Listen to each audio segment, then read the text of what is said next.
Good afternoon and welcome to GCU Softball Stadium. Underway in game number 2 here. Taylor Nolan on the mound for GCU. Second pitch of the ball game.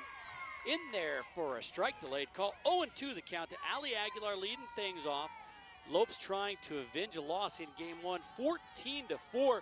And Michael Potter here with Fletcher Like. And Fletcher, that 14-4 score sounds maybe worse than it was, maybe not. The Lopes had 12 hits there, 8 hits in that ball game. Washington had 12, but 14 runs across the board for Washington, just 4 for GCU, and only 7, half those runs unearned.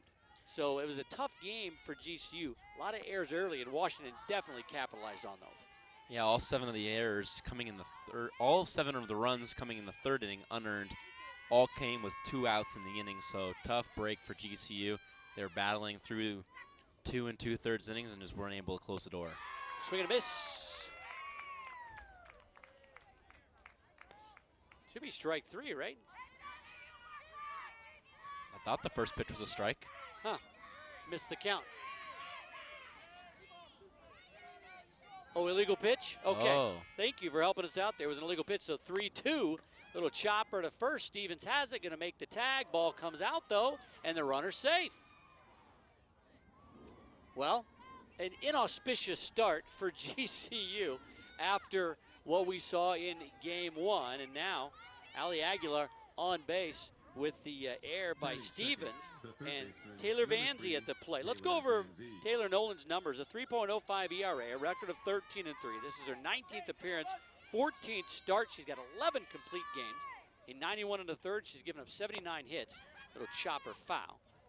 79 hits, 37 runs, 31 earned, walked 38 and struck out 92. So Lopes making a strategic call here, not starting Nolan in game 1 of this doubleheader, saving her for game 2, and now she's got her work cut out for her, especially if she's going to have to pitch around misplays and miscues like that on that first pitch of the ballgame, first batter of the ballgame. Yeah, she's a competitor. She's definitely the best pitcher on the staff for GCU, and that's why they saved her for game 2, knowing, hey, we might not be able to get it, but let's compete game 1, but we know Taylor Nolan's going to throw a gem for us. And if we can give her some run support, we might be able to steal one from the number 6 team in the country. Vanzi at the plate having a day. 367 on the year, 3 homers, 17 RBI. She was 3 for 4 with a couple of runs and an RBI in the game earlier today. Fastball misses outside. 1-2 the count. So Aguilar, Vanzi, and Stanger.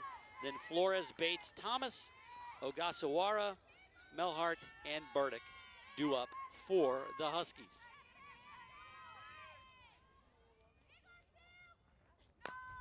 Little chopper. Go to second for 1. Back to first. Did they get it? Didn't get the double play, but got the lead running. So Nolan takes the comebacker, fires over to Shea Smith for the first. 1 out, and Vanzi now down at first base, and that'll bring up Casey Stanger. Smart play there by Nolan to go back to second base, and a clean play as well. Didn't make an error. Sometimes pitcher hurries herself there, or will make a throw out into the outfield into center field, but made the strike over to second base, and then gave our team an opportunity to keep the double play in order here. Check swing. They're going to look down. Didn't go. Tough call for the umpire, the third base umpire, out there behind second base. Doesn't have much better of an angle, or any better of an angle, really, than the home plate umpire on that one. Stengel hitting .387 on the year, 6 homers, 25 RBI. Runner goes, throw down a little late, not in time. So Vanzi now, first stolen base of the year. Now 1 for 2 in stolen bases. Third stolen base of the day. Must have been underneath that one. That one looked pretty close. Yeah, Hill with a nice throw down there to second. Looked like she might have either double clutched or didn't see the runner leave at first. And that pause might have cost her. 1-1 count to Stanger. Thrown from the knees might have hurt her as well. 2 balls and 1 strike now to Stengel. Stengel 0 for 3, a couple of strikeouts in game 1. Casey Stengel, we're told, named after the famous skipper of the Yankees, the Mets, Casey Stengel. Pitch misses outside to Stengel. 3-1 the count. Well, we talked about it in game 1, if you're just joining us. Lopes dropped the first of this doubleheader to number 6 ranked team in the country, the Washington Huskies, 14-4. That was the final in game 1. Just underway in game 2. Popped left side. Smith is there. Makes the grab. 2 outs. Bring up Morgan Flores. Flores, the designated player. Number 47, Morgan Flores. Flores was the catcher in the game earlier. 1 for 2 with 2 runs, a couple of RBI. Flores had a couple of doubles in that one. Missed outside. Flores hitting .377 on the year, 8 homers and 36 RBI. Talked about in game 1, Fletcher, no holes in this lineup for Washington. They are solid from top to bottom. Nice off-speed pitch, little breaking ball in there, 1-0 the count. Solid from top to bottom, and every single hitter is hitting above 325. That's pretty solid. Except for the top Aguilar, 319, but still 319, that's a gaudy number for any ball player. Yeah, and she's got 23 runs scored to be tied for first on the team with Vanzy. I'd give my right arm to hit 319 over the course of a season, any season. This squad really laying the lumber on the ball. Ooh, that breaking pitch must have stayed up high, 3-1. Well, with those 14 runs in game 1, Washington has now scored 200 runs in 28 games this season. 31 homers on the year as well. Outside, walked. Well, that last pitch, the one just before that, is the one that hurt. So, off-speed pitch might have been a bit high in the zone, but looked pretty good. Called a ball. That set up the walk. So, runners at first and second now. 2 outs. Sis Bates at the plate.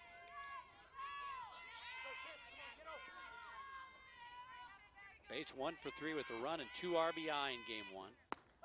Fastball in there for a strike. Bates hitting .427 on the year. 2 homers, 22 RBI.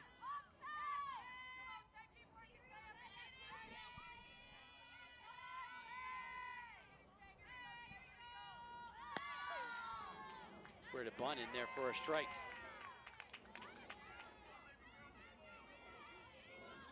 Oh, 2. Just underway here. Welcome all you folks watching on GCU TV. Game 2 of this doubleheader. Second time in 3 years the Lopes have hosted the Huskies outside. First time here at the newly constructed GCU softball stadium. As soon as the season's over, they'll take care of finishing off the softball complex, and they'll start on baseball. At least that's the word. The 1-2. Backs at 1 high and away. So Nolan gets out of the inning. No runs on no hits. There was 1 error and a couple left on base. We go to the bottom of the first. No score here. Lopes coming up against the Huskies. Want to work on campus? GCU is hiring student workers for summer 2017. Some jobs may start as soon as this semester. Build your resume and gain real-world experience as a GCU student worker.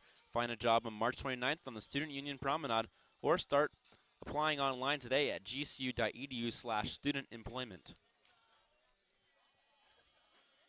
You know, I'm so tempted to make the joke again. Just for those folks who didn't, catch it the first time on GCU TV. There were 1,500 people listening the first time, so there's a good opportunity that you'll be saying the same joke again. Is that just, well, you know what? If you were listening and you want to hear the joke again, just shoot us a tweet at GCU_Lopes. Let us know you'd like to hear the joke. F_like9. All right, I won't say it again. I won't say it again. Say it again. You're on point with the dad jokes today, so just say it. Schreier on the hill for the Huskies. Maddie Schreier, 3.35 ERA, a record of 5-2. This is her 10th appearance, 9th start. A couple complete games under her belt. 43 innings pitched, 39 hits, 18 runs, 16 earned, walked 18, struck out 24. Opposition hitting .247 against Maddie. She will face Gonzalez, Olsen, and Smith. Shea Smith, that is. Then Megan Stevens, Camry Wortman, Lainey Gomez, Sierra Smith, Taylor Kay, and Kinsey Hill. So Gonzalez, Olson, and Smith to get things going here for GCU. No score. We are just in the bottom of the first.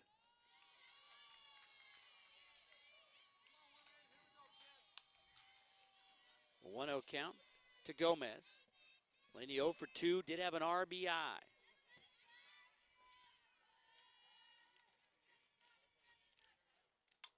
Chop foul.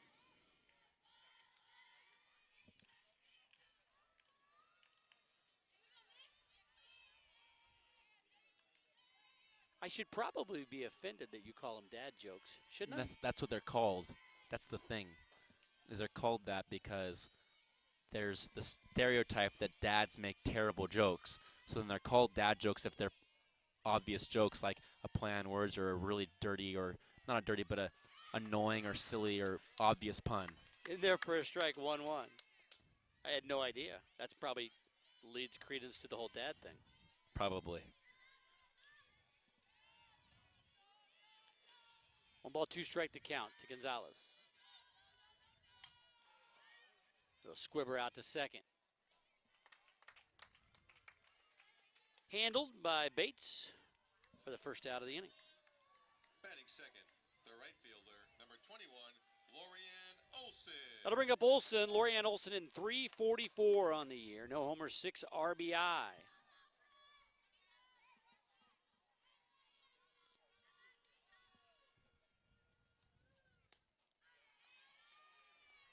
Misses ball 1.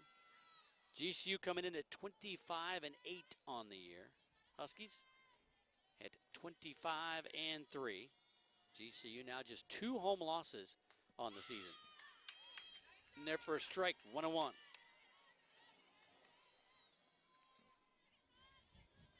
Olson 2 for 3 in game 1.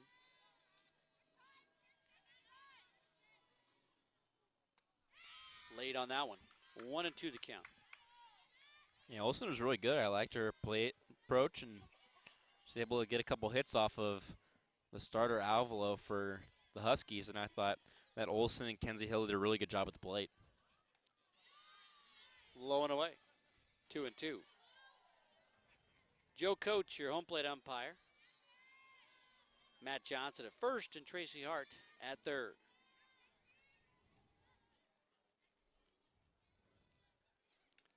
Swing and a miss. Strike 3.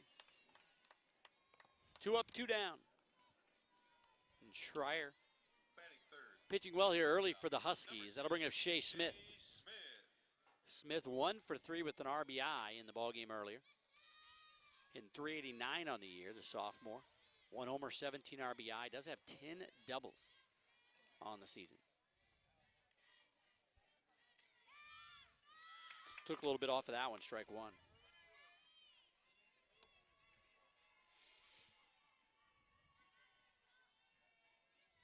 A beautiful day and turning into early evening here. Still beautiful weather. Swing and a miss. I'm okay with the sun coming out now because we got shade. There you go. It's all about the broadcasters. Mm-hmm. If you haven't noticed. If we're happy, everybody else is happy. At least that's what we think. That's how it goes, right? 0-2. Down low and away. 1-2. No score. We're in the bottom of the first. Washington won game 1 14-4 in 5 innings. Lopes out hit by 4, but had 4 errors in the ball game. Gave up 700 runs. Missed away. They want to check down at third, and yeah, not sure why, but 2-2 the count. Left side of the infield thought she went around, but sure looked like she held Bat off barely there. left her shoulder. Very repetitive and redundant check swings asks. Up the middle, off the glove, into center field for a base knock. First base hit of the ball game for GCU. First base hit of the ball game, and Smith is aboard with 2 outs, and Stevens at the plate. Number 33, Megan Stevens. Well, Stevens, a lot of pop in that bat. He struggled 0 for 3 with 3 strikeouts in game 1. But hitting .237 with 2 homers and 14 RBI. Getting another start. We thought Ann Pearson might move some things around with their offense, but she really held pat in the dirt.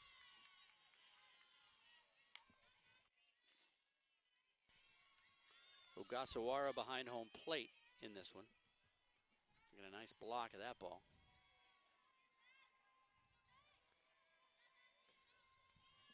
Schreier checking her wristband. Pitch in there for a strike. After the signs go down, looking into the dugout for the signs, both the pitcher and the catcher. And she looks down, they both look down at that wristband like an NFL quarterback. Figure out what the play is. Swing and a miss. Maybe a little contact, 1-2. I would think that would be fraught with disaster there if they're both looking into the dugout, seeing the play call, and then looking down. They could be not on the same page, possibly. Maybe see something different. Must be pretty easy signs there. 2-2. To Stevens. No score here. 2 outs. Smith, the runner, at first.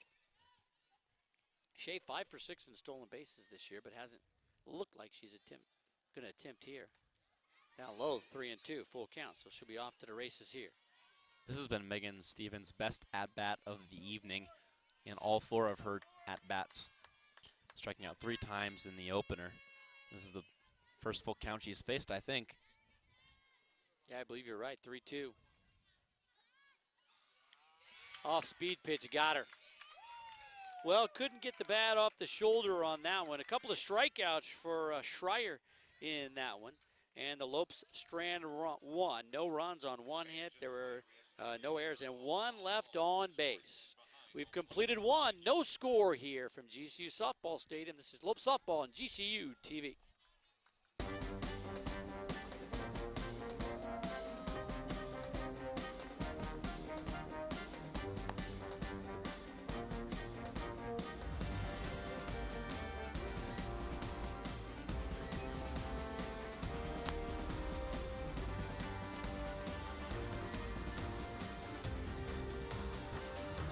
Find your purpose at Grand Canyon University. Private, Christian, affordable. Visit gcu.edu.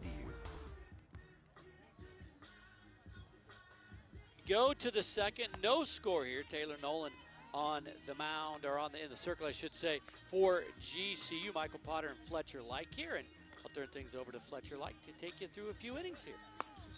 Yeah, Taylor Nolan's trying to solidify and show why she's the ace, trying to take a game from the number 6 team in the country, the Washington Huskies. Both teams have lost to Baylor. First loss of the season for GCU, coming against the number 23 team in the country, Baylor. And Taylor Nolan was in the circle for that 1-0 loss. Taylor Nolan will face off against Thomas, Ogasawara, and Melhart due up for the Huskies. Team from Seattle, Washington, out of the Pac-12. Made it to Super Regional last year before falling in 2 games to the Alabama. Pac-12, SEC, and Big 12, 3 strong conferences in softball. First pitch in there for a strike, just clipping the outer part of the plate for strike number 1 here to Thomas, the first baseman. Thomas went a perfect 3 for 3 in the first game of the doubleheader. Scored 1 run. 2 for 3 with 3 RBIs. Looking at the wrong columns. Either way, good day at the plate so far for Thomas, and she'll see Nolan for the first time. That pitch is outside for ball number 2. So Taylor Nolan working behind in counts here against the Huskies, but she's been able to get out of the first 4-5 batters that she's seen without any damage done. Lifted to right. Olsen has a play on it on the warning track. Makes the grab for out number 1. Well, we've yet to see a home run here. 2 teams that hit a few, especially the Huskies coming in hitting 31 home runs. And the wind had been blowing more out to the right there, but just warning track power for the first out of the inning. 18, Rachel Ogasawara. That brings up Ogasawara. Came in as a defensive replacement and a pinch hitter back in the first game. She went 1 for 2 with an RBI and a run scored. Hitting .350 on the season. She faces off against Nolan here. Nolan, 3.05 ERA with a 13-3 record. 11 complete games and 92 and a third total innings pitched.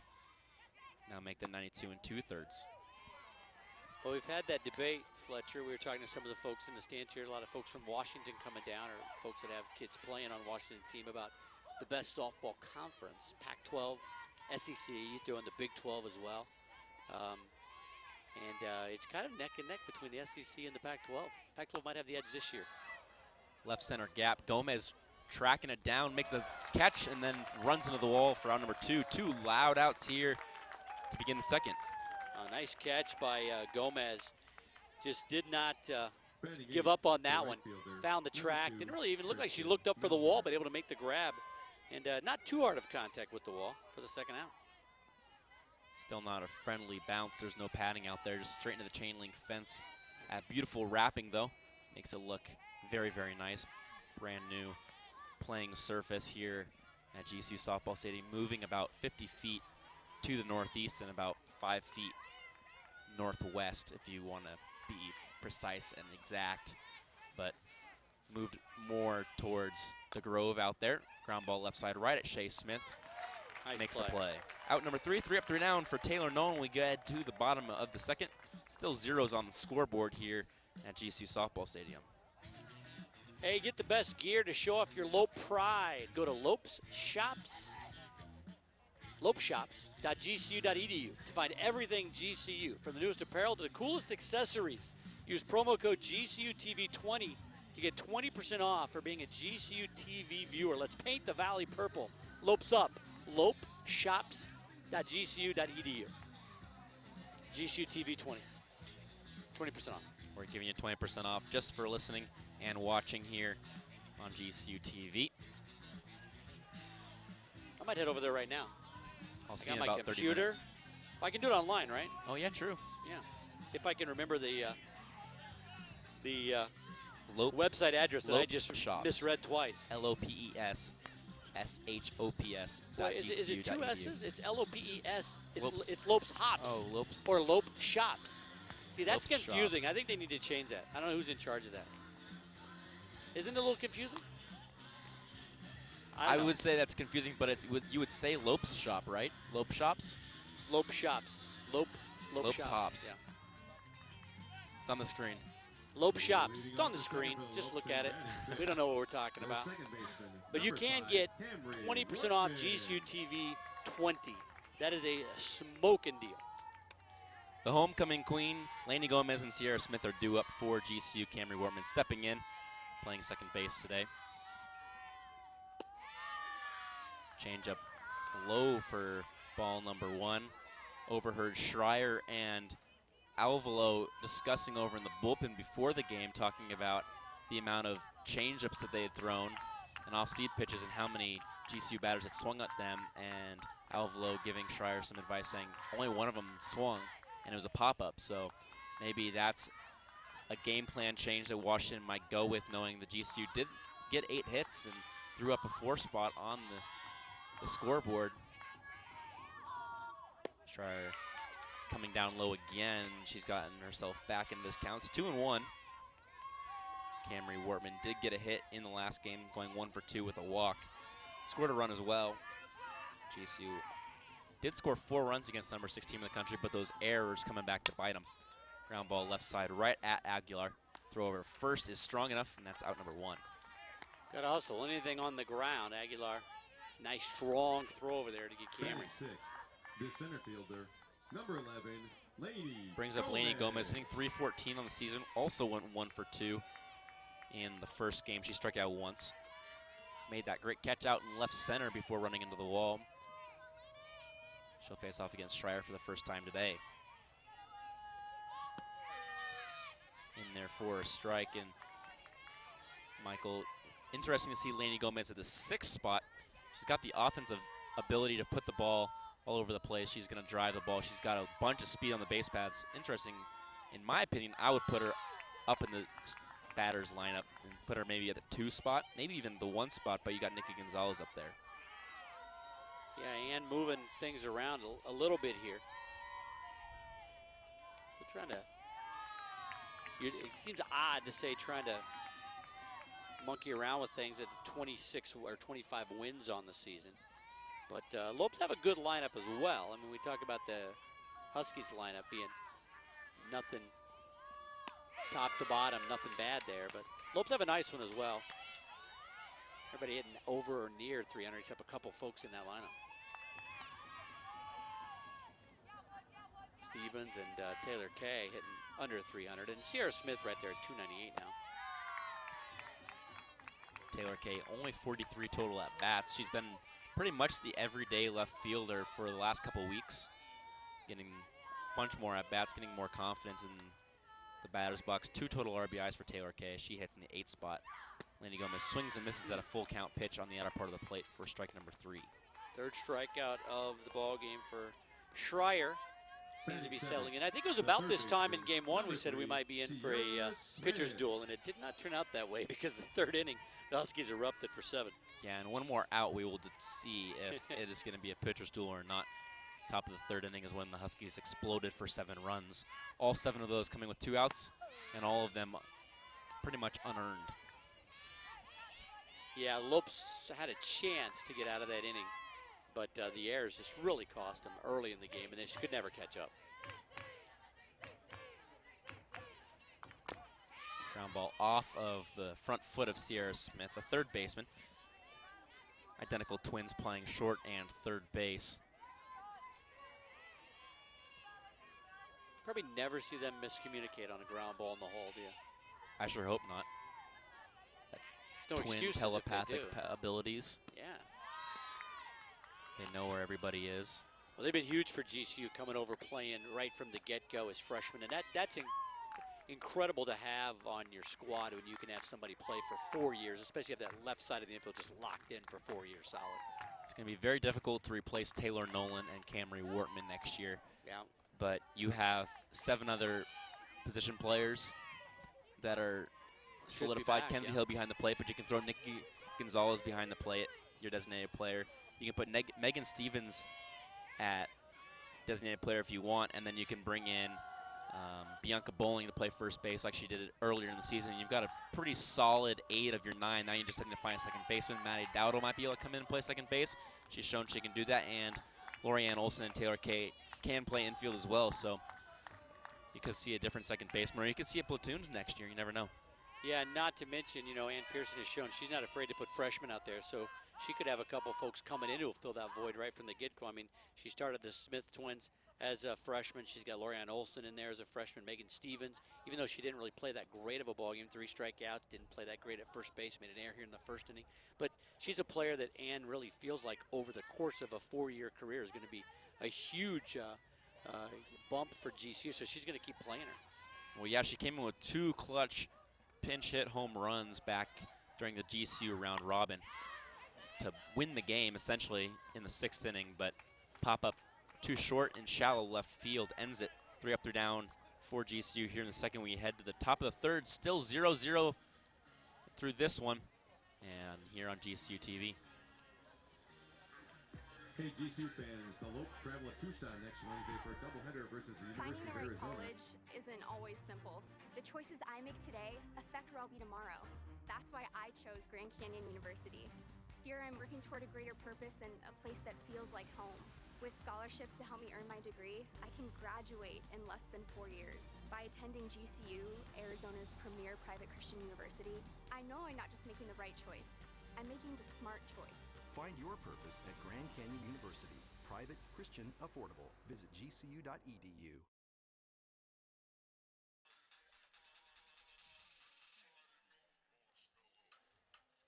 Kelly Burdick, Ali Aguilar, and Taylor Vanzie due up for the Huskies here as the Washington Huskies are looking to do what they did last game in the 3rd inning, and that was put a crooked number up on the board. Burdick will lead things off with a 9-hole hitter, and then it's back to the top of the lineup for the visitors. Kelly Burdick had a successful day, scoring 2 runs, going 1 for 2 with a walk and an RBI as a 9-hole hitter. Playing in center field, chasing down fly balls, and she is essentially the second leadoff batter here as the number 9-hole batter. And we'll look to put Taylor Nolan in a pickle, and Taylor Nolan will look to get her out here. Pitch bunted, and it's a fair ball just in front of the plate.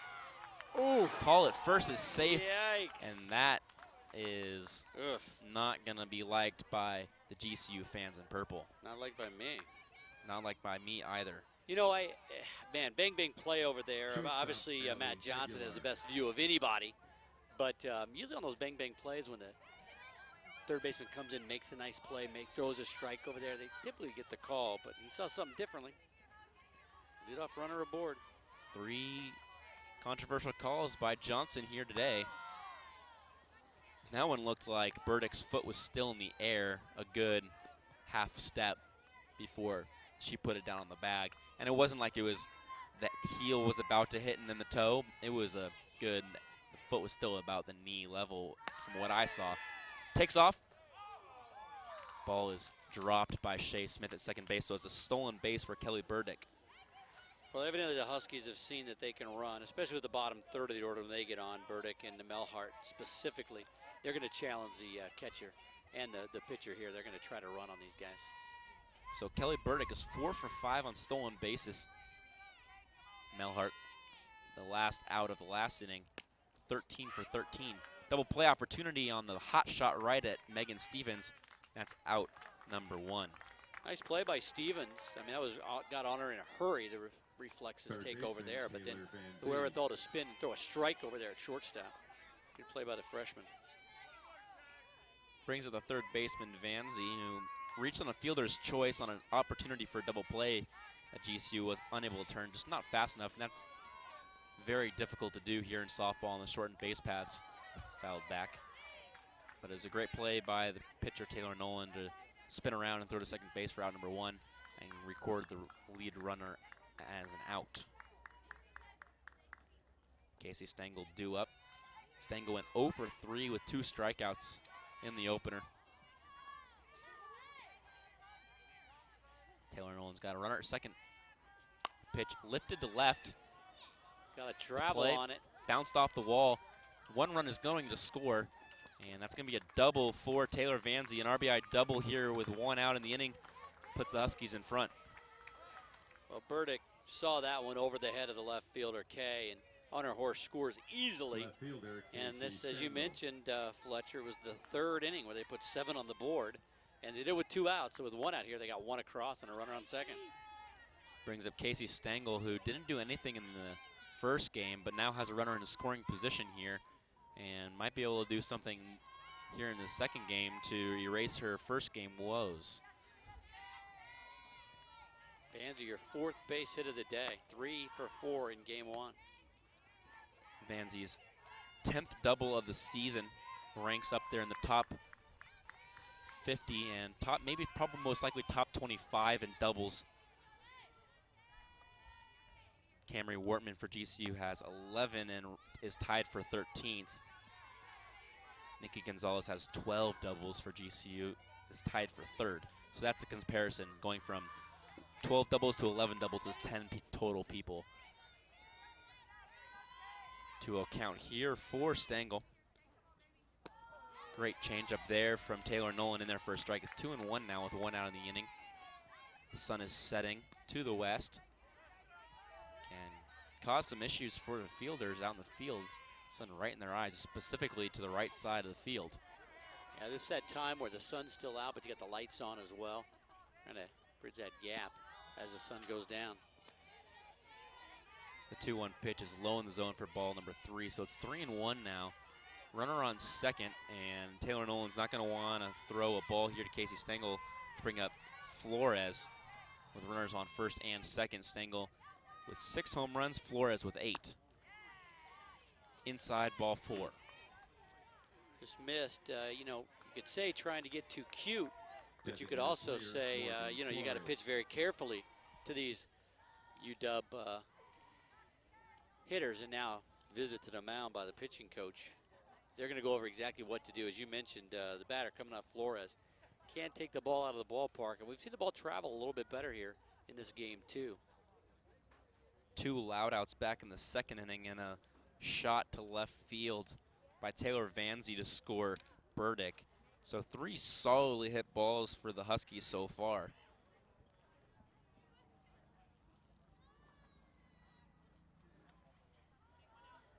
Kelsey Rodriguez out there chatting, has the charts, took everything out to the mound. Want to show him. It's very interesting that softball coaches will bring out whole charts to bring out to the pitchers. You could even show them what they're doing. You don't see that in baseball. You also don't see baseball pitchers or wear the sleeves like the pitchers for Washington do, where they can get their pitches on their arm. Right. Not allowed to wear arm sleeves or tape or wristbands or anything in baseball, but softball's different.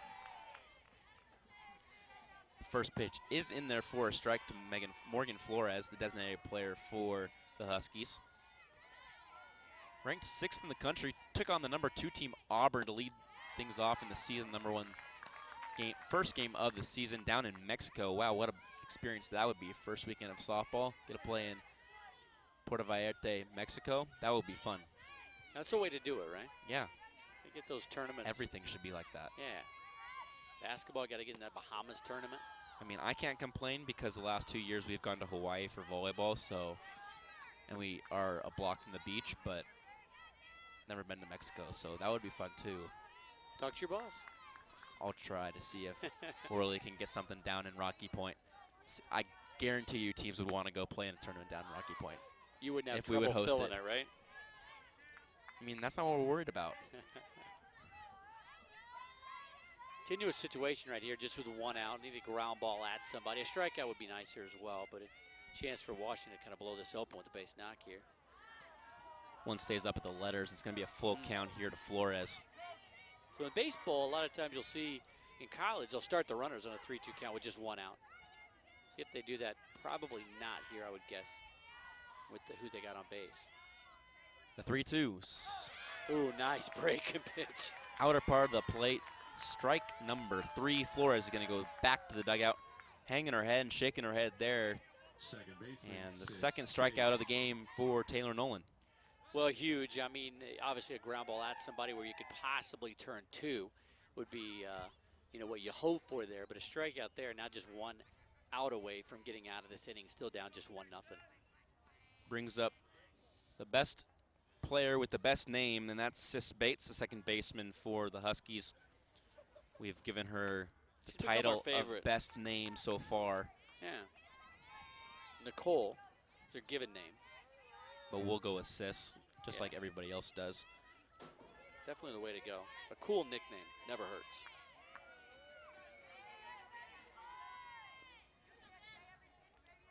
Bates went 1 for 3 with 2 RBIs and a run scored in the first game. Looks at a first pitch outside for ball number 1. She'll step back in here against Taylor Nolan. Second time she's faced Nolan, struck out back in the first to end things. And that was the first strikeout for Nolan as well.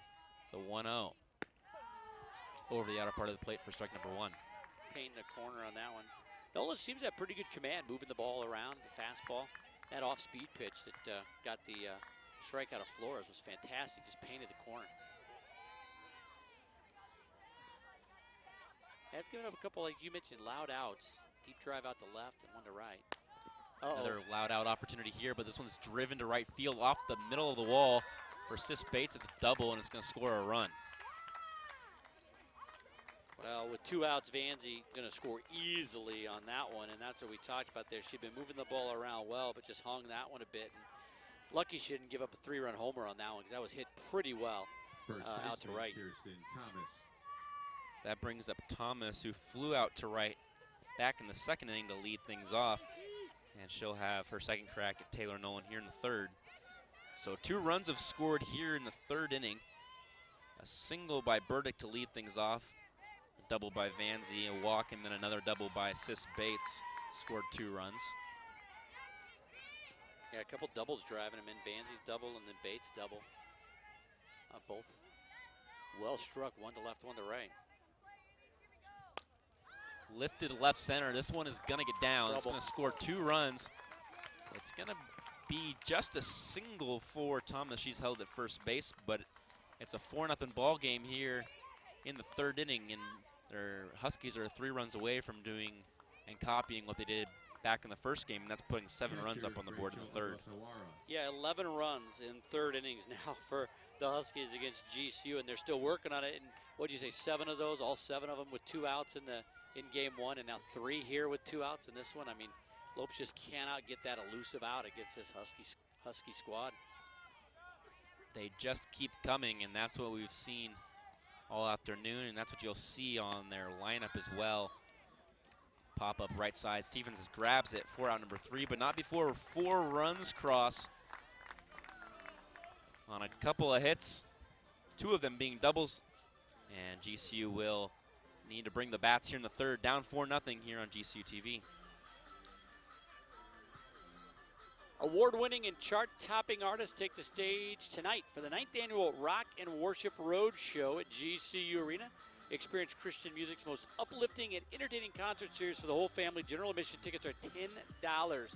Get your tickets now at gcuarena.com.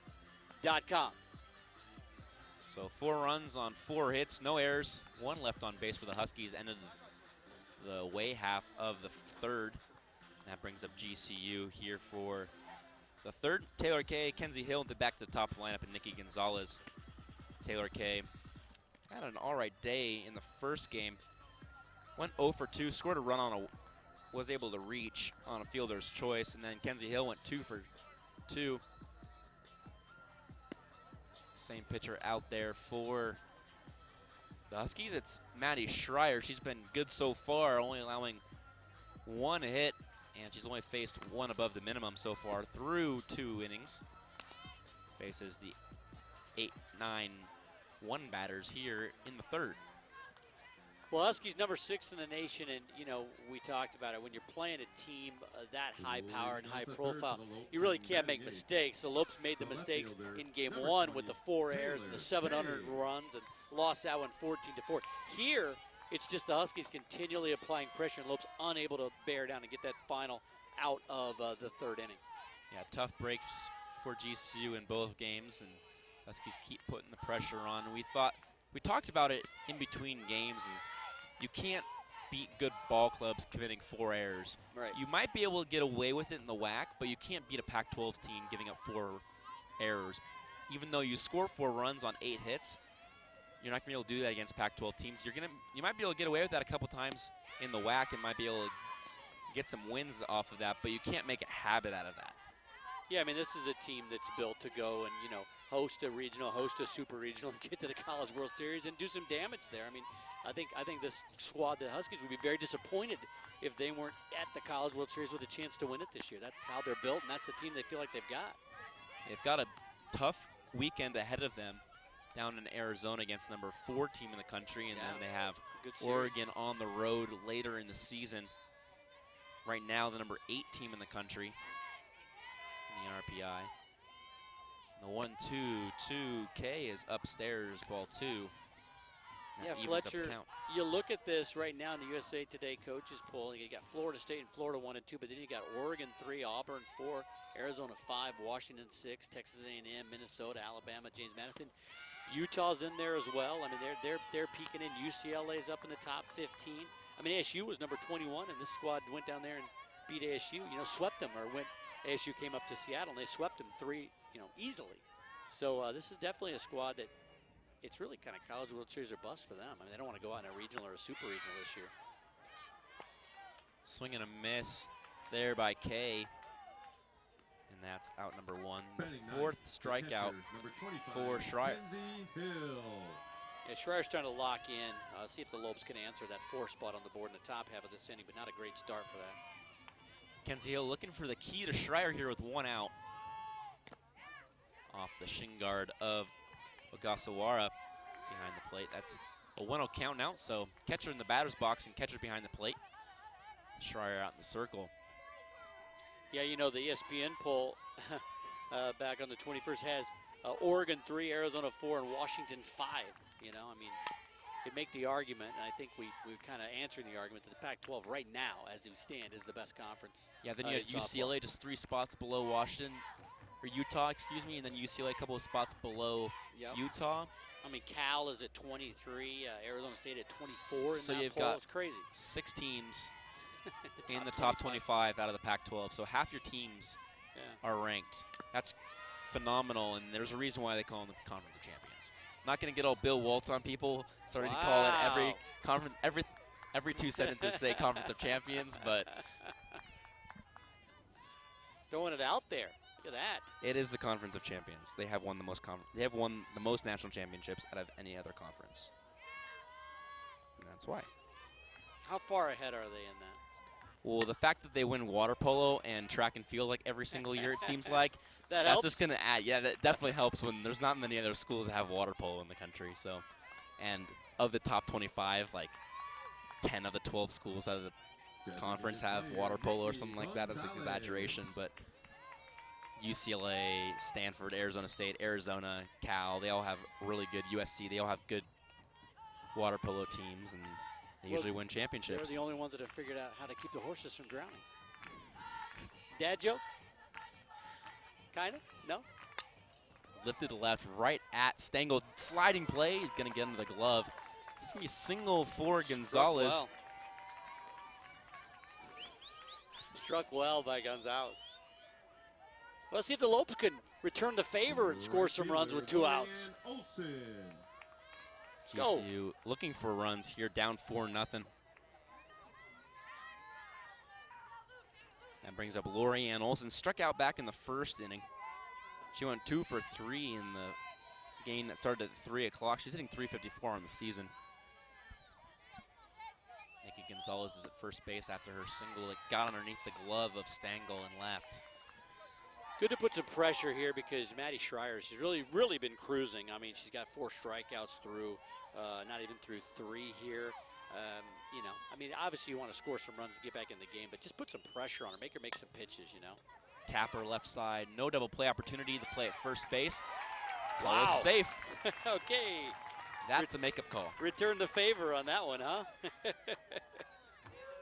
Well, you know, honestly, maybe Matt's just seeing things a little differently down there than everybody else. It's backwards day for him. Yeah, I mean, the boy looked like, yeah, that's true. And one of the fans saying he's very consistent. That's true. He's making calls that we're shaking our heads about, but we'll take that one. At least take it. He's consistently making plays. That's that what we are you shaking asked our for heads about. from an official, any official, umpire, referee. Be consistent. Another ground ball to the left Boy, side. that's gonna be Aguilar tough, play too. at first base. This time she's out. Run down here Yeah, between but 2 out. That's a third out there. third and home, but there's 3 outs. For Washington, it was smart because we saw the Lopes score on one of those, a bang-bang play at first. They didn't call him out, and I forget who it was, came around to score. So Thomas having none of that, even with the out call, very demonstrative by Johnson. There, Wisely just fired a bullet back to home. Championship teams make quick work and return from their mistakes quickly, and that's what Thomas did after throwing home on that third out. We've gone through 3. It's a 4-0 ball game for the Huskies here on GCU TV. Earning your RN to BSN degree online doesn't have to be without the college experience. Finding your purpose takes support from those around you. GCU's leadership offers over 3 decades of experience delivering our accredited RN to BSN program 100% online. Graduate in as few as 16 months, learning from full-time practicing nurse faculty in small classes. Integrate your education with your faith and Christian worldview. Find your purpose online at Grand Canyon University. Private, Christian, affordable. Visit gcu.edu. Maddie Dowdle's back in left field the first time she's seen action today. She'll go in for Taylor Kay. That's the only defensive change for GCU. And it brings up Melhart, Burdick, and then back to the top of the lineup in Aguilar for the Huskies. Here in the 4th inning, Huskies leading 4-0 over GCU. A run ruled GCU 14-4 in the first game, and GCU's looking to make things different here. Fair That's ball, trouble. great bunt there by Melhart to lead things off with an infield single on a bunt. Looked like the ball almost hit the bat there on the dropped bat by Melhart, but it just spun enough and stayed in one of those grooves where a cleat mark had been. Stayed fair, and it's an infield single for Melhart to lead things off. That brings up Burdick. Came around to score after singling to lead things off in the 3rd when the Huskies put up 4. Yeah, that's almost like a leadoff double. Not going, strangely enough, on first pitch, but 13 for 13 and stolen bases down there at first. Not going to be at first base for long. And that's exactly what GCU thought. Pitch out there. So you think she stays one more pitch? I don't think Taylor Nolan throws another pitch out here. So Tapper off the glove of Sierra Smith. Shea Smith catches it. So it's a 5-6 pop out. That's the Twins right there. Yes, Knew they exactly. told each other Had what that they were going to planned. do. Had it planned. I'll tap it to you. You make the grab. Good base running over there by Melhart, though, because once she saw it off the glove of the third baseman, not to shy, too far away from first base. That's like the typical 1-6-4 double play, 1-6-4-3 double play that's off the foot of the pitcher to the Right. shortstop. And they turn 2. That's the conventional 5-6 pop out. Big out. I'm shocked she hasn't tried to steal yet. Maybe Taylor Nolan's got maybe a fastball a little bit better, more on it. They're now wanting to get thrown out with the big boppers coming up at the top of the order. But boy, 13 for 13 in steals, and we've seen her flying around defensively and stealing bases. Aguilar lined out to Megan Stevens at first back in the third inning. She lines one right back at Taylor Nolan off the body.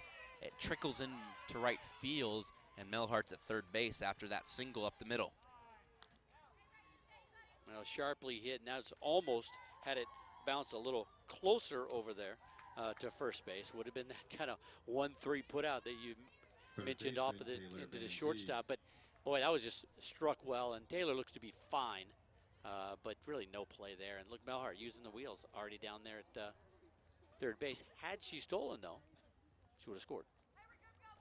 Had she stolen, but she didn't, and it's still a 4-0 ball game. The double play is in order here if Vanzi grounds one right at a middle infielder on a sharp play.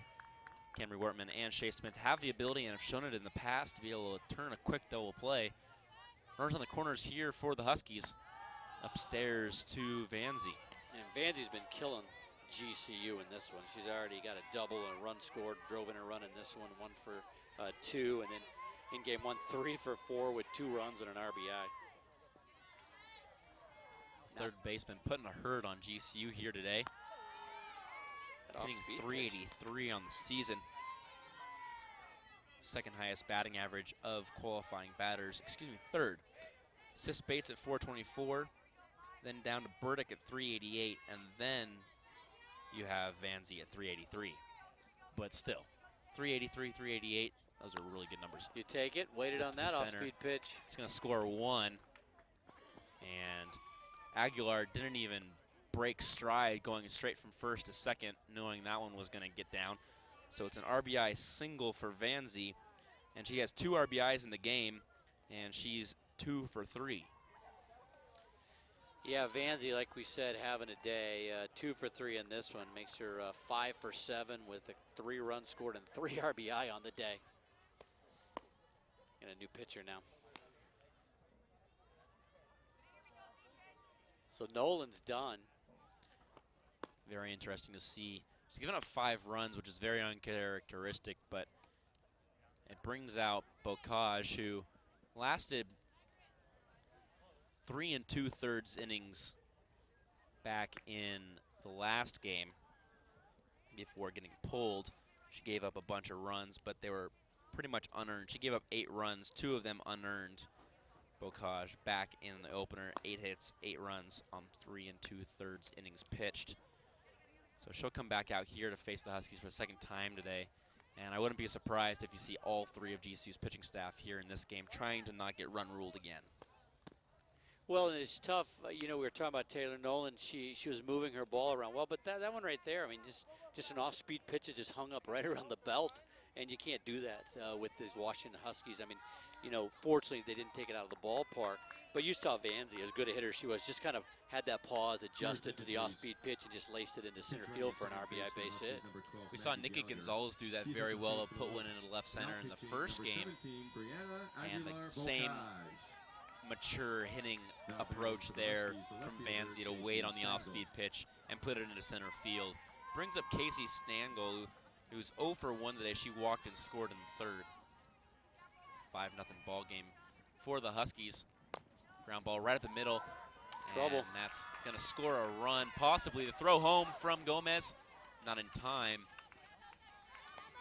Had the pinch runner in there, Maggie Gallagher, and she was off with that little base hit up the middle, and she comes in to score easily. And once again, the Lopes have not been able to limit the damage. Every inning's a big inning, it seems like, for Washington. You can't get out of here with a 1-run or a 2-run here. And Washington just continually putting the pressure on the Lopes here.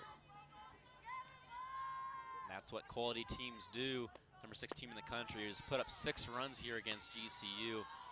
through 3 1/3 innings. It brings up Morgan Flores. Was 0 for 1 today. Struck out in the third, walked in the first, was stranded. Aguilar Bocage delivers. Fouled off right towards the Washington Huskies dugout.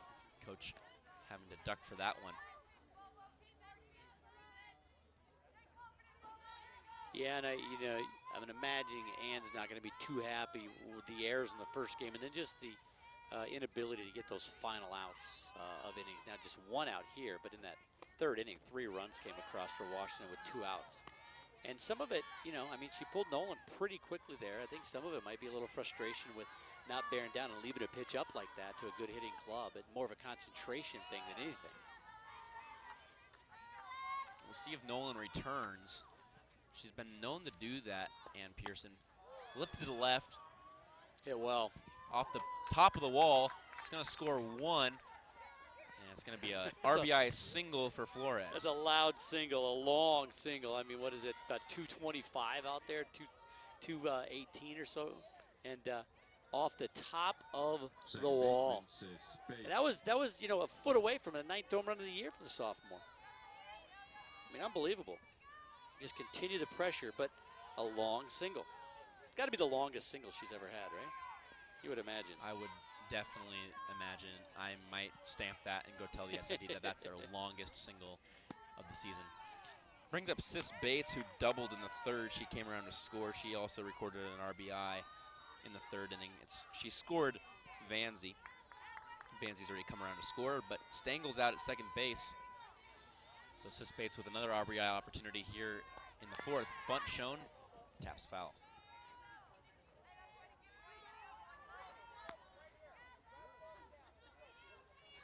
Yeah, we see the coaches and a lot of the different staffs here of the 21 sports at GCU, scheduling these really good teams. I mean, it's one of the top teams in the country.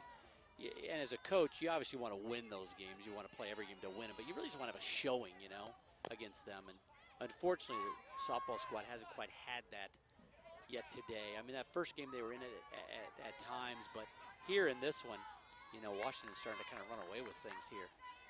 7-0, just in the fourth. What I would be interesting to see and hear about is how many Pac-12 coaches have just disregarded Mr. Crow's comments about not scheduling, and Pac-12 teams scheduling GCU lifted to right center. Gomez has a play on it, off the top of the glove. Runners being waved around. Plate. Stengel at plate. The catch and the tag by Hill, and Stengel's out at home. Well, it looked like Gomez was going to track that one down off of the glove and able to get the play at the plate. Hill and the whole plate umpire saying, hey, go out and talk, kind of shake it off, get the cobwebs out. I'll wipe off the plate here. Go out and have a word. I'll give you some time. Well, a great relay throw there after Gomez couldn't come up with it. Is that Shea Smith, the shortstop? 8-6-2 on that one? I do believe so. First baseman Kirsten Thomas. But Bates out there at second base now. Flores down at third. Brings up Thomas, who singled back in the third. First pitch from Bocage is outside. So runners on second and third here for Thomas. But GCU softball, 4 opponents from the Pac-12. Stanford, Washington, Arizona, and then at the very end of the season, Utah. So 3 ranked opponents from the Pac-12 that GCU's got on the schedule. Utah, Stanford, and Arizona. And it would be interesting to see if Utah's in the top 10 by the time GCU faces them. If so, that's 3 teams from the Pac-12 that are ranked in the top 10 that's on GCU's schedule. That's really good opponents for GCU to be facing in their final year of transition and period before being postseason eligible. And next year GCU will be ready for postseason play and will be ready to face these teams and maybe even be ranked by that time. Well, we talked about at that first game, we'd love to see these 2 coaches kind of square off.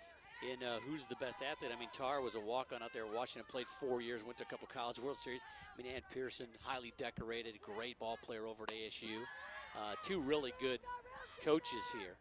That one falls in. Nobody could grab it. But, you know, that just shows Ann Pearson very well respected. I mean, regardless of what anybody says about schedule, don't schedule, she knows the coaches in the Pac-12. They respect her, and they're willing to look at Washington. Hey, we'll stop by and play you guys just before we go down and play the biggest series of the year for us. You know, that shows a lot of respect for Ann and what she's building here.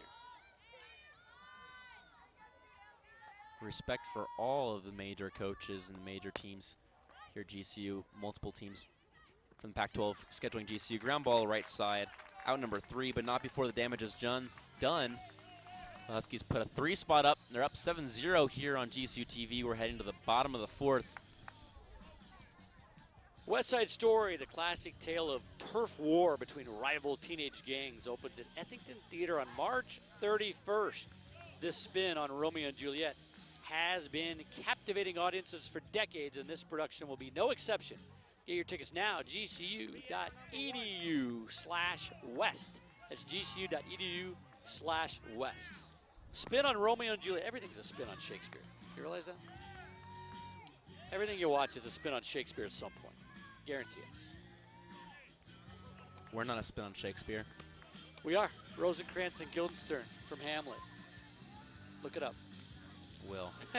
Now I feel very, very uneducated. Well, Lope's in some trouble here, 7-0. And as you mentioned, got run ruled in the last game, 14-4 in 5. And, you know, don't want to go down that way again. We've seen the Lopes put some runs on the board at times, though, in that first game. 2 here, 2 there. Really need to answer back here. Stevens, Wortman, and Gomez will try to do just that. Stevens, 2 home runs on the season, 2 pinch hit home runs, so she hasn't hit a home run when she's been in the starting lineup. Maybe that's the key, right? She likes to pinch hit. If I'm Megan Stevens and I have the best production when I'm a pinch hitter, I'm not complaining at all that I'm not in the starting lineup. Well, Ann's very high on her. Said a lot of great things about her before even those pinch hit home runs. Has always said that she was very excited to get her as a recruit. Expects some great things out of Stevens in the 4 years she'll be here at GCU. Very excited and content with what Camry Wortman, who's on deck, has done here in her 4 years at GCU. Decorated player as well. Stevens swings and misses at that pitch. Camry Wortman, an everyday second baseman since her freshman year. Named a preseason WAC player to the first team. Taylor Nolan picked to be pitcher of the year in the 2017 preseason all-WAC team. GCU trying to win the second WAC title of their program history, essentially at the Division I level. One in the very first year that they were in the WAC in 2014, and they could do it in the final year of their probation period here in 2017. Yeah, and they get the WAC season going March 31st, Seattle doubleheader, and then April Fool's Day, April 1st, they finish off that series. That's right here at GCU Softball Stadium. So it is upcoming. Washington already started their conference, swept ASU. There you go. Megan Stevens lines one into left for the first single of the afternoon here in game number 2 for Stevens. She had 4 strikeouts in a row. She's happy to be on base now. All smiles over there through the face mask. We need a pinch runner. Looks like it. It's going to be Jenna Coates running for Stevens. And in softball, you can return to action after being removed from the game. Your attention, please. Pinch running at So Camry Wortman will step in. She grounded out short back in the second inning. Probably going to go that way, right? Pinch runner here and bring Stevens back in, I would imagine. Trying to get some speed on the base paths with Camry Wortman batting. She fouls it off of her inner thigh. GCU desperately needs some runs here. Down 7-0. Is 1 run away from being run ruled. The 0-1. Clips the outer part of the plate, just getting enough of the black for strike number 2. Yeah, you don't want to put yourself in a position if you give up another couple of runs in the 5th where you got to score in the bottom of the 5th to keep this thing going. Nobody out. I mean, a leadoff runner aboard, a great chance to throw a crooked number of your own on the board and get right back into the ballgame. The 0-2 swung on and missed. Great Nasty breaking ball there from Schreier to come inside to Wortman. Center fielder, It's the first strikeout of game number 2 for Wortman. And it's strikeout number 5 for Schreier. Brings up Laney Gomez, who struck out in the 2nd inning, but has the ability to get on base. She was 1 for 2 with a strikeout back in the first game. She also scored a run. She looks at a first pitch strike. Boy, Schreier just bearing down here, getting that concentration going with the runner on, and that was a nasty pitch to Warm. Nothing you could do with that. Just trying to foul it off, but couldn't catch up to it. Breaking it right at your toes. She doesn't have quite the velocity as Alvalo, but she has the stuff and enough velocity to keep you off balance that if she does come with one of her other pitches in her repertoire, you're going to be off balance because you can't expect a fastball 90% of the times like you could with Alvalo. As an 0-2 count here to Gomez, throws the same pitch she did to Wortman, but this one tags her. Yep, got her. So now the Lopes have something going here. The leadoff single by Stevens, coaching their pinch running, and then Gomez hit by the pitch, and now I'm going to bring everybody into the circle and have a little chat here. High fives all around, and Sierra Smith steps in, popped up to short in the 2nd, but went 1 for 3 with an RBI in game number 1 of the doubleheader. This is where you got to take advantage of it. We mentioned that, you know, you can't give anything away when you're playing a team like this, a team so good, a top-ranked team. But you also got to take advantage of things they give you, you know, and that's a gift. You get another runner on base with just 1 out. You got to take advantage. The Washington Huskies took advantage of GCU's mistakes. GCU's looking to take advantage of Washington's mistakes and show that they can compete. Aggressive after that first pitch. Just came up empty. The 0-1 just missing outside, so it's 1-1 now with 1 out. Runners on 1st and 2nd for Smith.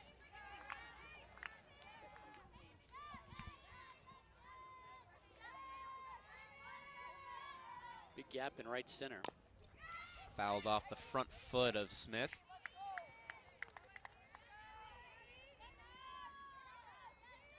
The sun has gone away completely, pretty much, all behind clouds. The lights are on here. Spring break here on GCU's campus, but a really good showing here at the ball game. Great showing last weekend for the men's volleyball games as well, over 500 for both matches. So GCU fans coming out even during spring break to show their support, and it helps when you're playing a top 10 team. Yeah, volleyball tomorrow too, then Thursday and Friday, right? Yep. Beach volleyball tomorrow as well. Ground ball right at Thomas at first base, steps in the bag, but everybody advances. Good play by Thomas, not trying to do too much with that. Just you field the ball, step on the bag, get the sure out. You know, a lot of folks maybe would have forced to throw over to 3rd or 2nd. She just made the sure out and made sure she didn't make a mistake to let anybody score. So now the Lopes need a 2-out base knock. Base knock would score 2, make it a 5-run ball game. Brings up Maddie Dowdle with Kenzie Hill on deck. First pitch in there for a strike. Schreier's been dealing. She's in the first jam she's really been in. First time a runner's reached 3rd base today against Schreier. Dowdle's first plate appearance, right, for the day? First plate appearance. The 0-1 outside ball 1. And he's got 7 starts under her belt so far this season. Hitting just 276 though. No homers, but 5 RBI, as you mentioned. Could pick up another couple here with the base knock.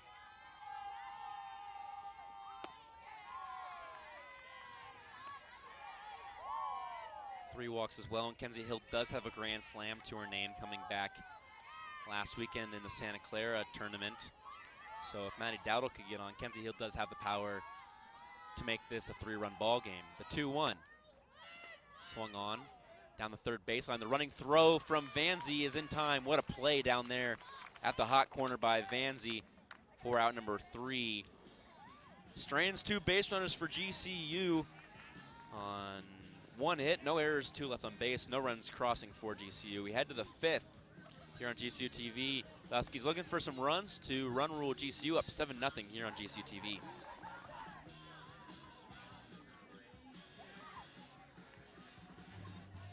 I am Laura Lozoya, and I am majoring in biology with an emphasis in pre-med at Grand Canyon University.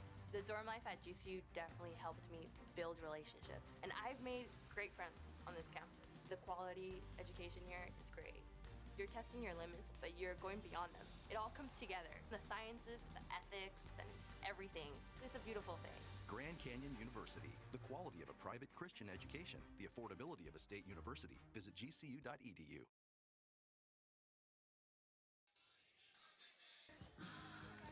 Bocage back out in the circle again here to start things off in the 5th.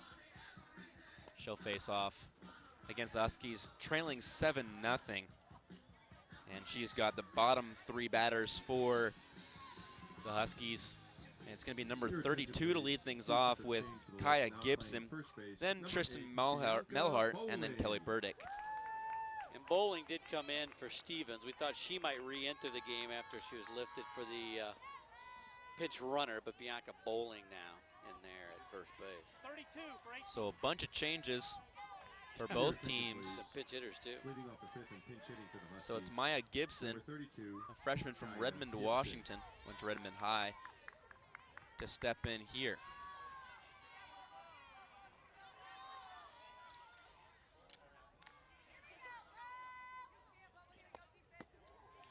Ogasawara was 0 for 2, so Gibson looks at the first pitch for a ball.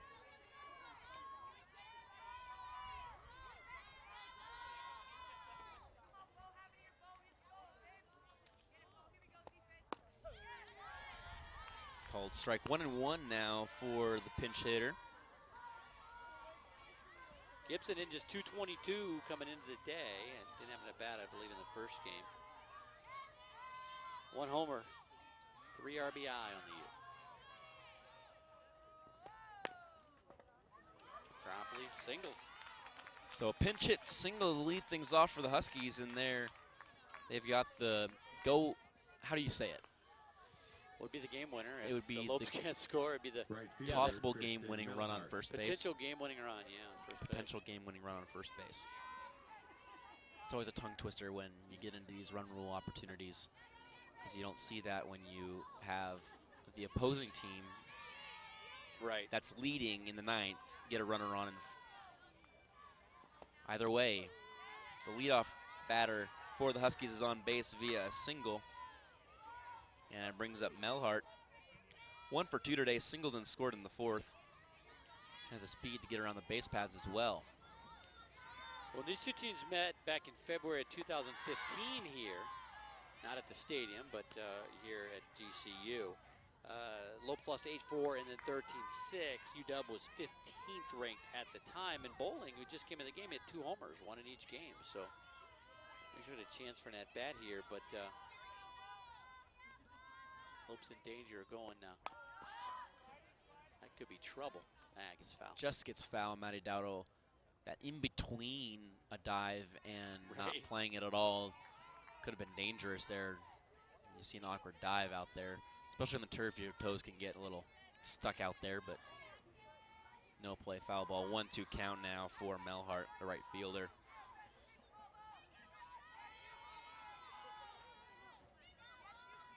Bocage comes, sets, and then delivers. Ooh. Just inside. 2-2 now. That one was tight.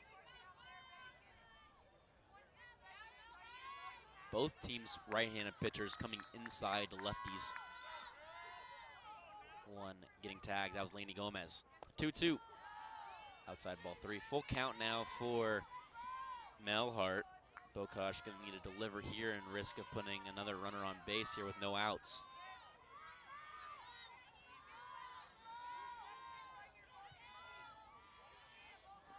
3-2 pitch, tap to third baseman Sierra Smith, throw over to first is in time, so the runner moves over to second base, so Gibson's at second now on the fielder's choice by Sierra Smith. Well, Smith, a nice job there. I mean, knew the runner was very quick and got rid of that ball in a hurry to get the out. Another pinch hitter. All right. Brittany Weary. Your attention, please. Pinch hitting for the Huskies, number 11, Brittany Weary. So Weary will step in.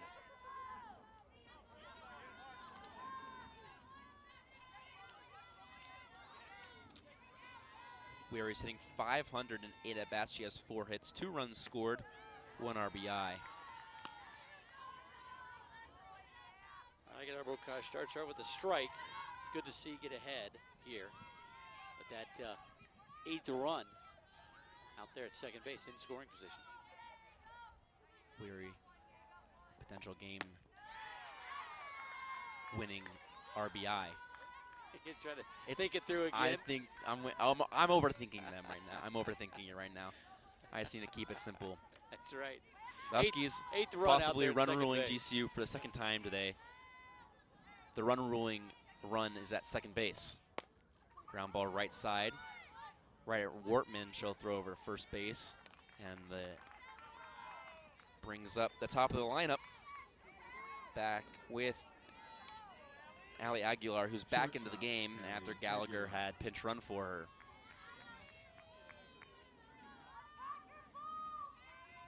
An RBI and no runs scoring for GCU ends the ball game. That's easier. GCU have another crack at it. Yes. The bottom of the 5th, so yeah, if they don't Looking to score anything, but looking to stay alive in the bottom of the 5th. Schreier's been dealing for the Huskies so far. I'll play a few more innings here.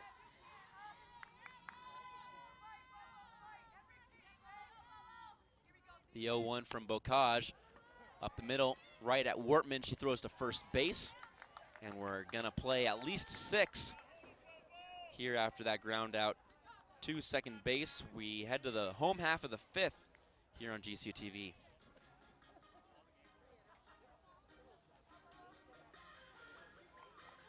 You are invited to watch some of the best dunkers and sharpshooters in college basketball at GCU Arena. Witness some of the best college players compete in front of a national audience in the State Farm College Slam Dunk and 3-point championship on March 30th. And Fletcher Like broke some news. So I'll let you break the news once again. It is official.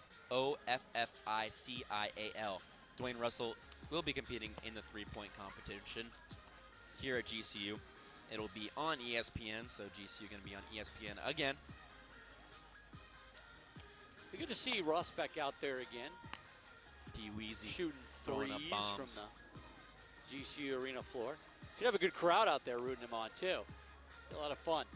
Got the Final Four coming here to the Valley. Is your bracket busted? Did you do a bracket? I did a couple brackets.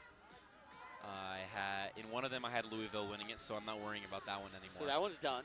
Yeah, I had Duke in the Final Four, but I didn't have them going to the championship, so I'm all right there, I guess. Possibly.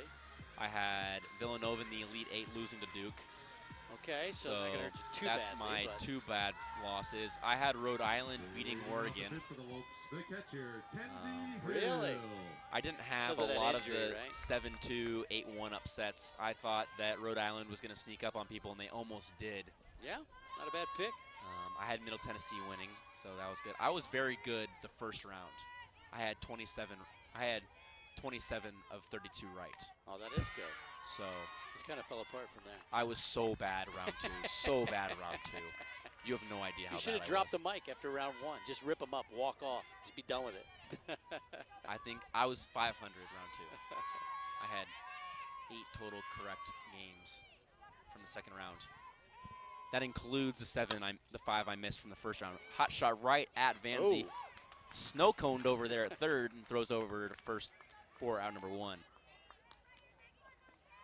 Wow, Hill Hit that one pretty well, a chopper. Designated player. But Nicky Vanzi making a nice Gonzalez. play over there. A lot of balls showing, but able to hang on to it. Back to the top of the lineup, GCU goes. Nicky Gonzalez, 1 for 2 today, singled, then was stranded at second base back in the 3rd inning. Down 7-0, looking to start things off with 1 out. Is your bracket busted? I had Villanova in the Final Four, but hey, Conference of Champions. I have U of A versus UCLA in the championship, and I have U of A winning. I have U of A So- winning mine as well, but I didn't want to be that overly aggressive and put 2 Pac-12 teams in the championship. When was the last time that happened? 2 teams from the same conference were in the championship. Oh, I don't know off the top of my head. Has it happened? My I'm grandpa sure would it's know that. happened. Yeah. If my grandpa's watching, Fred Sackett, text me. I'm sure you know if you're watching. If my parents are watching, call him. He'll know. That's the kind of information he knows. It's ridiculous. Just off the top of his head. Yes. And he'll see people. He was a physical therapist. He'll see people states away that were his patients back in the 80s and 90s in Eugene, Wow, when really? he has And he'll physical like therapy know practice. their names. And he'll be like, remember 'em and- Bob, so-and-so. They're like, hi. Ridiculous. 1-2 count to Nicky Gonzalez. Ooh, Fouled oh, off, geez. and Ogasawara is unable to hold on to it. Staying alive. Well, GCU been saying it the whole game. Got to get something going here. A 4 spot on the board in the 3rd inning for Washington, a 3 spot in the 4th inning, and GCU just has not been able to answer. You don't want to get shut out. You want to compete. Ground ball again towards Vanzi. She's been phenomenal over there at third base all day. Well, I mean, we've talked a lot. We've raved about the Huskies hitters and their lineup. But, you know, if you want to go deep and you want to win it, you want to get a chance to win a national championship, you got to have pitching and defense. And so far, the pitching's been very strong and the defense has been nice.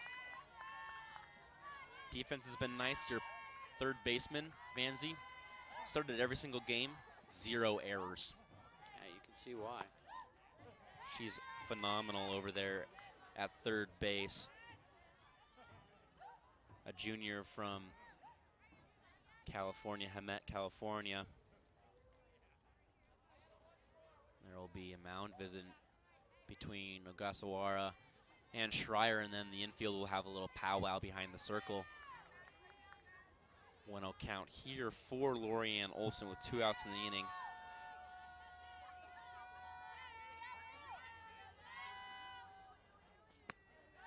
Low and inside, ball 2.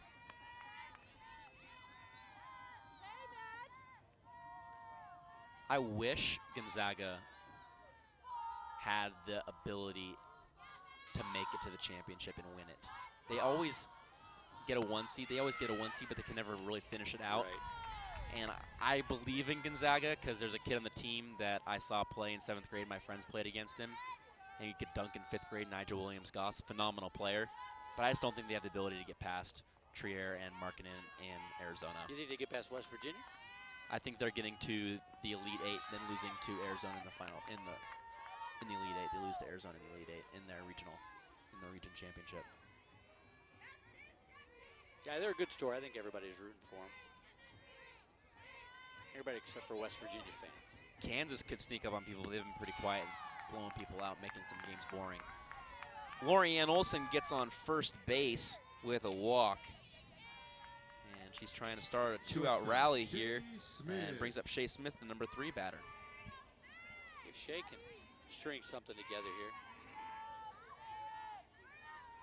Single to first time up, ground out to short, back in the 3rd. Yeah, the Lopes went down and played U of A. Lost by 10 down there, but didn't see Trier. He's a difference maker. 6-4 put out to end it. And we head to the top of the 6th. GCU still trailing 7-0 here on GCU TV. I'm Dominique. I'm a student here at Grand Canyon University. University studying hospitality management. My hospitality courses here are giving me a high-quality education from professors that I know have been successful. Being able to work while I'm in school has enriched my college experience. I feel like I know where I'm going and what I want to do. When they say find your purpose, they mean it. Find your purpose at Grand Canyon University. Private, Christian, affordable. Visit gcu.edu. Aguilar-Bocage is going to try to keep the Huskies off the base paths, and I'm going to put my feet up and send it back over to Michael Potter here to end things for the rest of the evening. Well, the Lopes trail at 7-0 as we head into the 6th here. And GCU gave up 4 in the top of the 3rd and 3 in the top of the 4th, and that's the difference right here. Aguilar-Bocage has pitched well since coming in, but the Lopes just can't get anything going against Maddie Schreier, who's pitched very effectively here against GCU. It'll be 2, 3, and 4. Vanzi, Stangler, and Flores due up for the Huskies. And Vanzi, boy, she's been fielding everything down there at third base and been hitting the ball well all day for the Huskies. First pitch misses outside, ball 1. Last time up, a base hit single RBI, came around to score. Time before that, a double that drove in 1 and came around to score. Was 3 for 4 in the game earlier today. And a wrecking crew for the Huskies. 3 RBIs, reached every single at bat except for 1. Went 3 for 4 with 2 runs scored in the first game. She's 2 for 2 technically. She reached on a fielder's choice in the first inning. I don't consider that an at-bat. And it's not an out. You reached base. It's not a hit, not an error. Either way, she's reached base But it is considered 3 of an 7 at-bat. times. It's considered an Just at-bat, 'cause but you it's don't not an consider 0 it and an 1. at-bat. You're not going like 0 for 1 because you reached on a fielder's choice. Is this the Fletcher-like scoring Yes, methodology? it would Okay. change. Good. Hey, I figured A fielder's choice would be like a walk. 1-2 pitch, 2-2. Hey, I don't consider if there's a man on first or a woman on first, and you bunt him over to second, get a sacrifice bunt. If you ground out and they go to second, it's an out. That should be a sack. Yes. But it's not, so I still recognize the traditional ways of scoring. I disagree Agreed. with it, but.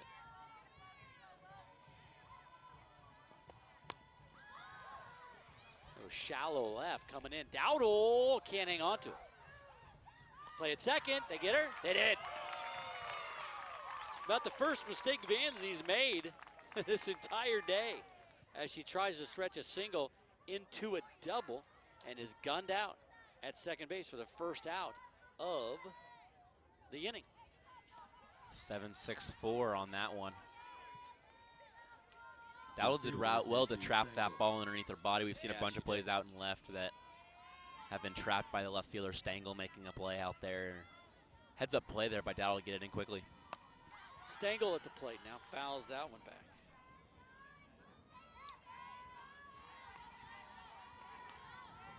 Stangl 1 for 2. Popped out to short in the first, walked and scored in the third, and singled in a run in the fourth.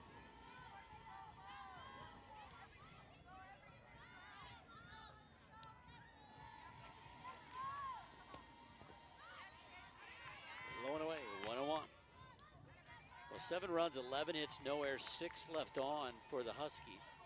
No runs, 4 hits, 2 errors, 6 left on for the Lopes. Huskies only out-hit the Lopes by 4, but outscored them by 10 in game 1. It was those 4 errors.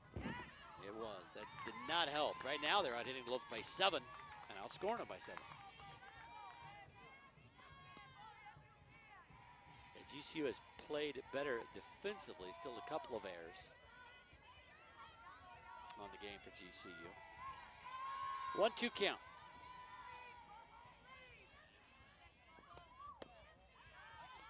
Missed inside.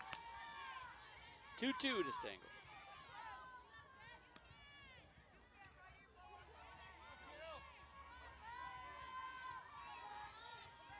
GCU next in action next Wednesday down at U of A. Got a week off before they go down to play another top-ranked team. U of A at 4th or 5th in the country, depending on who you look for. Wortman. Nice play over there, tossing it over to Bianca Bowling. Bowling went for it, skipped over her glove, and carries right there. So quickly, 2 up and 2 down. there we have a 1-2-3 inning like we did back in the second when he had a couple of flyouts and a ground out. Or did I just jinx it as Morgan Flores steps up?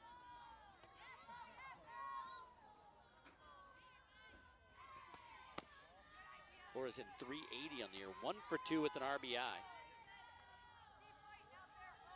Had the longest single that we've seen. Hit about 223 feet off the top of the wall out there, just under the yellow stripe. Held to a single, the runner in front of her stopped at second.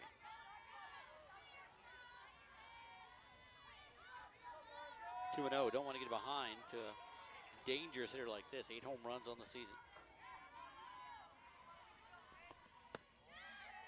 Oh, it looked good. Just a bit outside, 3 and 0.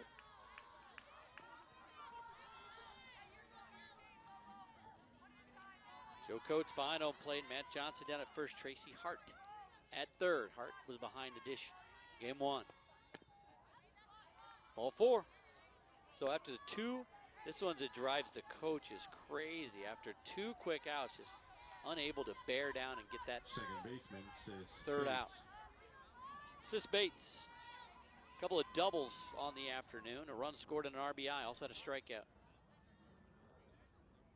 Get a pinch runner here, or yeah, looks like we're gonna get a pinch runner here as Coach Heather Tarr come down talking to Jeff Coates. We are gonna get a pinch runner for Flores, number 36. Malloy. Yeah, Malloy back in the ball game here. She pinch ran back in the first game, if I'm not mistaken. Amira Here Malloy. attention, please. Pinch running at first base for the Don't call me Huskies. Shirley, though. Number 36, Amira Malloy. That was a bad joke.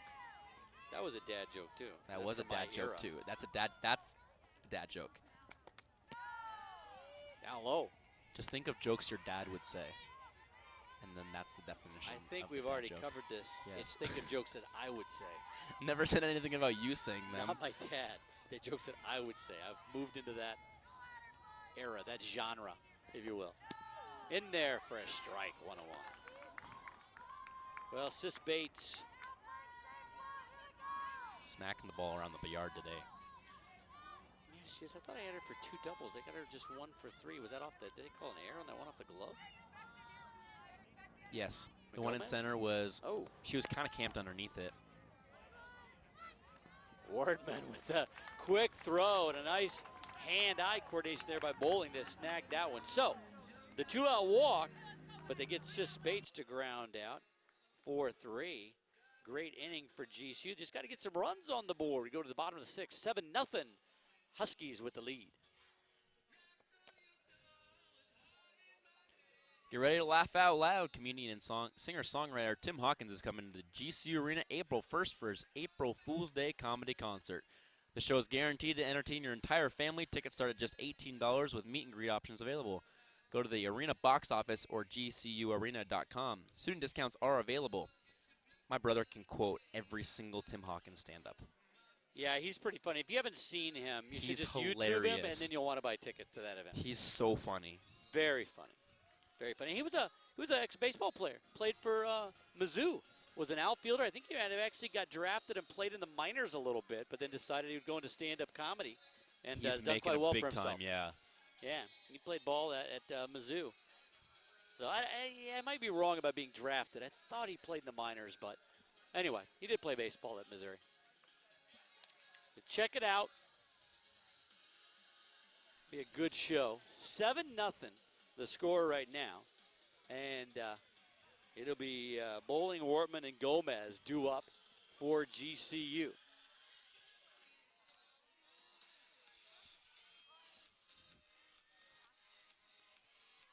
Bianca Bowling came in as a defensive replacement. 5'8" junior out of Phoenix, Arizona. Last time UW was in Phoenix, Bowling homered in both games. Their first at bat here. Off-speed pitch, ball 1. I wanted her to take that 1 yard right as you said that. Right away. I'm not that lucky. Ben Scully, if he had been saying it, it would have happened as he was speaking it into existence. He's the master at that. fouled off. 101.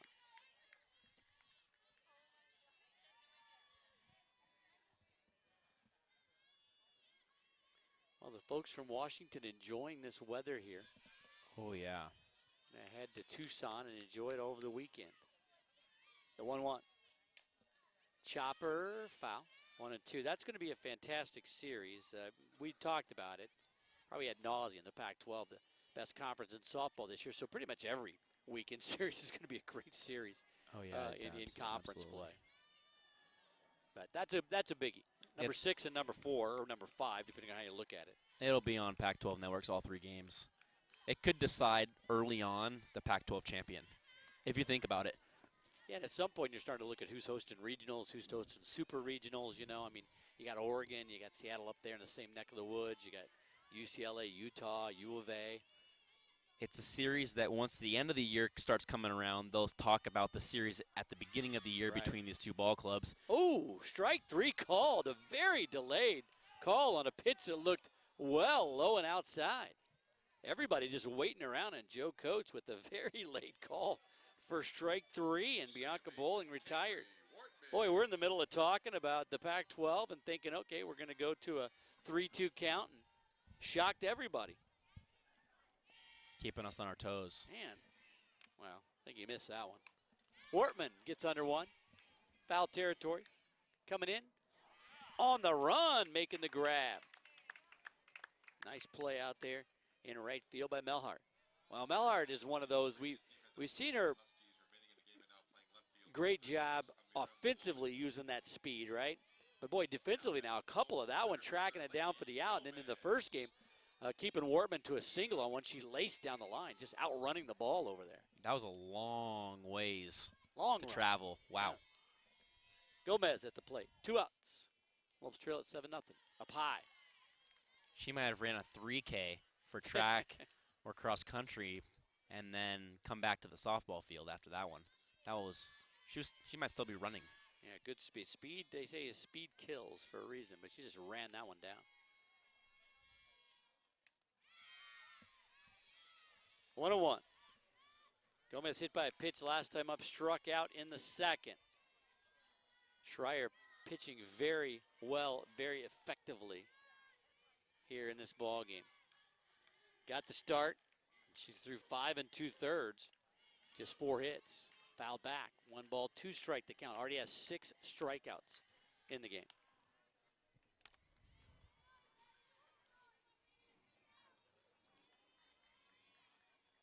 Started at 3 with game 1. We're just past 7 o'clock here at GCU Softball Stadium.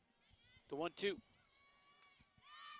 Got her swinging, chasing one down low and inside. 7th strikeout of the ball game for Schreier, and she looks to be cruising here as we have completed 6. 7-0 Huskies with the lead. This is Lope Softball on GCU TV.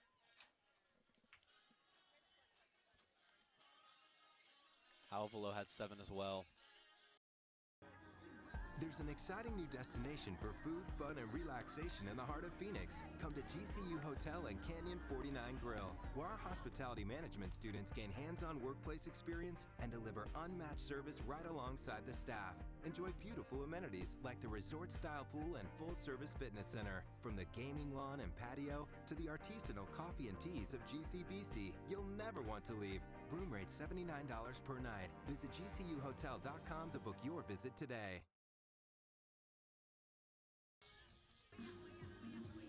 We go to the 7th, 7-0.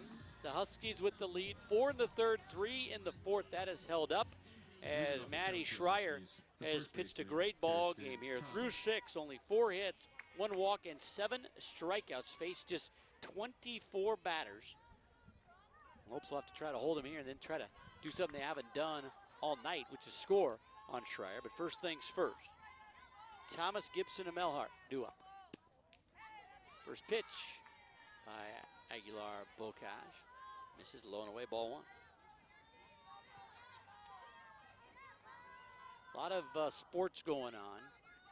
You can see them on GCU TV. We got volleyball tomorrow night against Princeton, and then Friday night against Princeton. That one in there for strike 101. And then baseball back from New Mexico. Split that one, won the first, lost the second. Don't want to talk about tonight's game. They'll be back to start WAC play against Bakersfield. 1-1.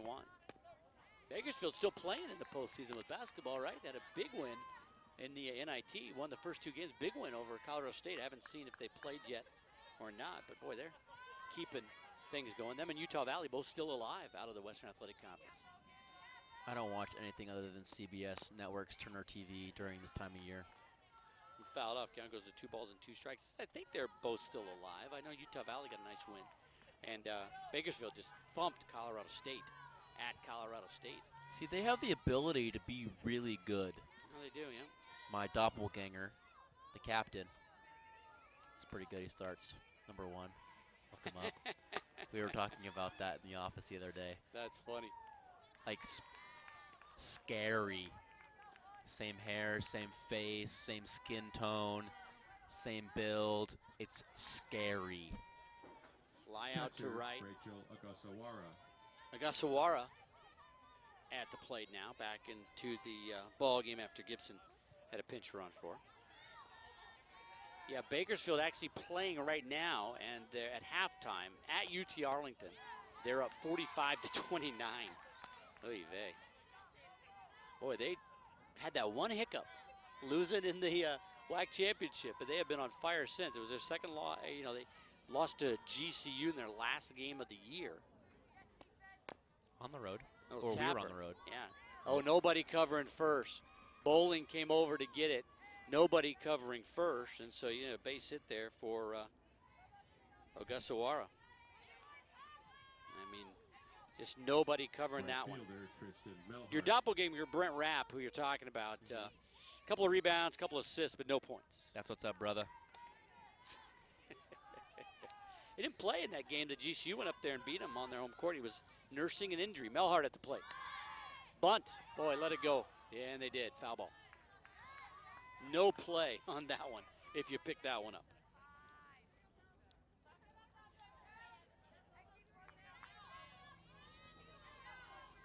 So Bakersfield, that's the, I believe, the quarterfinals. They look like they're going to move on into the semis.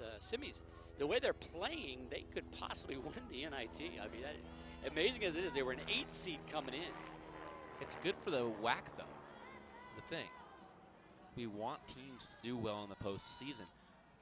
People give the WAC a bunch of flack for not being deep, but the RPI of the conference is better than these conferences that throw in Wichita State, VCU, all these teams that do well in the postseason in the NCAA tournament. We have the WAC has a better rated conference than those conferences, which is news and a lot of surprises a lot of people. But if you think about it, and you start getting down to the nitty-gritty and looking at each team, it's probably right. Well, Illinois lost tonight at UCF, 68-58, so they are out of the NIT. You never know in, you know, these NITs and CBIs and CITs who's going to show up to play. Swing and a miss on a high pitch out of the zone. So strikeout for Aguilar Bocage. Couple of outs now. Kelly Burdick at the plate. Sometimes teams, you know, that you think are going to be seated high, and they're kind of upset they didn't make the tournament, so they kind of cash it in. And you weren't sure if Bakersfield was going to feel that way after missing out on the NCAAs, you know. But they obviously don't. Fixing to win their third in a row and get into the semifinals. And it looks like TCU still alive, Georgia Tech still alive, and UCF. So, how about Syracuse losing first round NIT? The bunt, the play, bowling to Wortman, third out of the inning. So, GCU has their work cut out for themselves as we go to the bottom of the seventh. 7-0 the score. And for the Lopes, it'll be the bottom third. Smith, Dowdle, and Hill do up against Maddie Schreier, who has gone the distance. See if she comes back in here to close it out. 7-0, Huskies with the lead. If you're visiting campus this spring, why not stay at the GCU Hotel? Featuring comfortable rooms, a resort-style pool, and the Canyon 49 Grill. It's the perfect place to stay when coming to GCU. Rooms start at just $79 a night. Book a room today at gcuhotel.com. You know, I live a ways away from campus, and I've tried to renegotiate my contract with the GCU TV folks so I could stay. I mean, I'm calling games Wednesday, Thursday, Friday, Saturday. I mean, I have a spare room in my apartment if you want it. I'm not sure that's the same. I've seen the hotel. It's a nice hotel. I don't know how you live, but I don't think it's the same. My apartment's pretty cute. Well, why don't you give your number? If you find yourself at GCU, stay with Fletcher. 503. If you can't make it to the GCU hotel. I'll cut you off there. 7-0 Huskies with the lead. They've been in control in this one, but two crooked numbers, a 4 in the third inning and a 3 in the fourth inning. Should have been the other way around if they wanted to make it more poetic, a 3 in the third and a 4 in the fourth, but they did it the other way. 7-0 GCU coming up with their last at-bats here. It'll be the bottom third. Sierra Smith, Maddie Dowdle, and Kinsey Hill trying to push this into extra innings, but boy, it has been tough sledding for GCU against Maddie Schreier. She has pitched to Jim, 7 strikeouts through 6. Schreier's been phenomenal. 7 strikeouts is really, really good, and over a strikeout per inning. GCU's bats haven't come alive except for right there. There we go. Base hit leading off the 7th, and the rally begins. First base hit of the ball game for Smith. So good speed on the base paths, but doesn't really matter too much because you're not, more than likely. I always say things like this, and the coaches do different things, but you're not running or anything here. Her run doesn't matter at first base. Yeah, the next 6 runs don't really mean a whole bunch here, so. Don't force anything. Gonna go station to station here and try to, little chopper. Ooh, they go to second for 1, back to first, not in time. Boy, that was a gutsy play by the shortstop out there. Thought they might, as you mentioned, not force things, just get the out, because right now it's just about getting outs. But a quick toss by Aguilar to Bates to get the lead run. So 1 down, and Kinsey Hill up with Dowdle down at first. Throw over the shoulder, that was difficult there. Great play by Aguilar.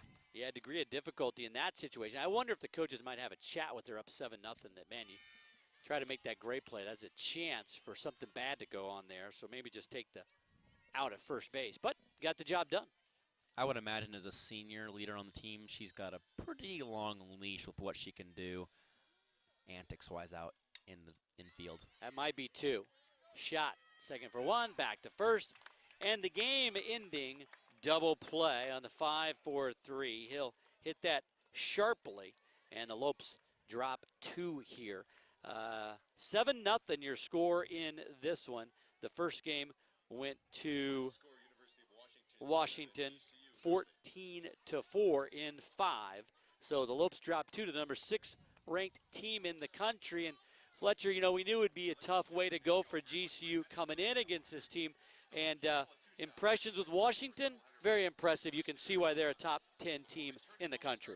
Yeah, their pitching staff is phenomenal, and their offense just keeps coming at you. There's no rest for the weary when you're facing off against this nationally ranked team, and the Huskies showed why they're number 6 in the country right here tonight. They took advantage of errors, and that's what championship teams do, and then they took advantage of GCU not playing well the first game and then kept the throttle on them and didn't give up anything. Well, and the Huskies head to U of A. That'll be a good matchup. The number 4 ranked team in the country, Arizona. That's on Friday, Saturday, Sunday. Those games will be on, of course, the Pac-12 network. So that'll be a great matchup. They'll take that 26-3 ranking to Tucson, and that's going to be 2 heavyweights. 2 teams that both think they should be in the College World Series with a chance to win it when the season ends. Yeah, these 3 games are going to come down to the wire, and these 3 games could be the difference maker between the 1, 2, or 3 spot in the conference and be the difference between hosting a super regional and not hosting a super regional.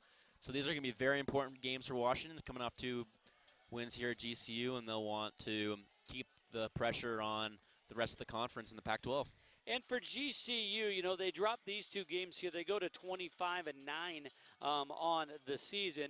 They got another tough matchup when they get back on the field on Wednesday. So a week from tonight down at U of A. So, you know, no rest. Well, they get 6-7 days of rest. But when they next get back on the field, a doubleheader down at U of A, which right now is ranked 4th in the nation.